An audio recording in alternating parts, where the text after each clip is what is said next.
What critical race theory does, it divides people on the along the lines of race and then pits them against each other to fight against each other. And it's contrary not only to our Constitution, but contrary also to what Martin Luther King Jr. himself taught us, and that is we're to be judged not by the color of our skin, but by the content of our character. That is what Texas stands for.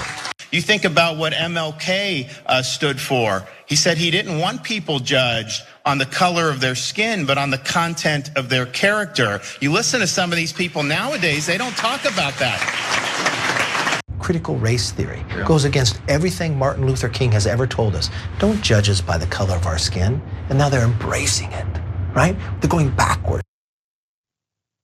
Okay, so their favorite line is, do not be judged by the color of your skin, but the content of your character. Now, when the content of your character is based in continue to protect and hide the history of our country and the rabid racism that's been systematically implemented from the beginning of the founding here, then I think it's more about your character than it is the color of your skin. Now, if you connect your character to the color of your skin and all those horrific things that happened, that's up to you. You can distance yourself from it and say, you know what, that was a horrible part of our history and we're changing. We're not doing that anymore.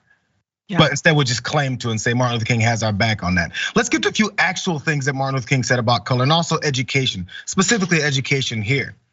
Here's a quote from him.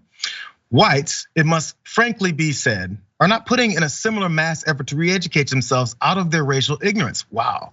It is an aspect of their sense of superiority that the white people of America believe they have so little to learn. The reality of substantial investment to assist Negroes into the 20th century, adjusting to Negro neighbors and genuine school integration is still a nightmare for all too many white Americans. It's like he could have said it right now, except for the parts. Also, he continued on. There's a little bit more from Martin Luther King since they love quoting him. These are the deepest causes for contemporary abrasions between the races. Loose and easy language about equality, resonant resolutions about brotherhood fall pleasantly on the ear, but for the Negro, there's a credibility gap he cannot overlook.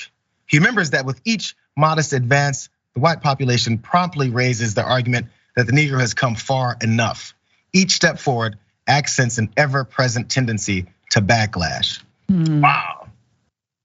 There's more, Francesca. What are your first thoughts? No, I mean, it is such a defamation. It's such a sullying of his legacy, of everything that he stood for, to drag up the quote of MLK. And honestly, the thing that I would ask is, has America reached a point where we judge people by the content of their character and not the color of their skin? That's a simple question. Yep. Yeah. He said he wanted that. So have we gotten there? Yes or no? And if you say yes, you're lying to yourself because you're in the same state where you are currently rolling back voting rights, which is the main thing MLK Jr. fought for.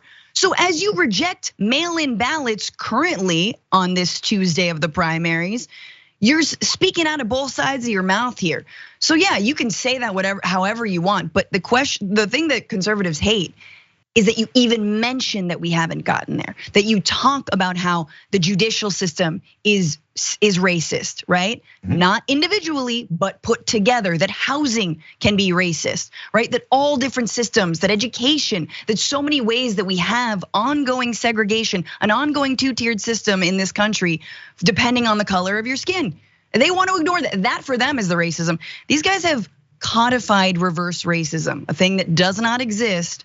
They have made it real and put it into the boogeyman known as CRT. Yeah, once they had the attention of folks and made them believe anything that they told them that had no basis in reality, they knew that they could manipulate any of these angles. Now suddenly there's reverse racism and all these black folks are coming for you somehow with all this governmental power and control and levers of our systems that black folks have collectively to just come after you.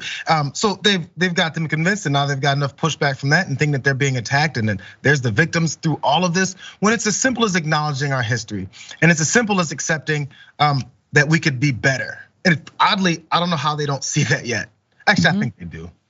And it was pointed out in some of these quotes. He directly said, hey, if you want to keep ignoring it for the advancement of yourself and not liking that black folks get forward, that would be the problem. We see it when we have backdoor, some of these revealed conversations with police officers, prosecutors, all these things that happen when we find out way many people really think about black folks in this country, we just kind of ignore it afterwards.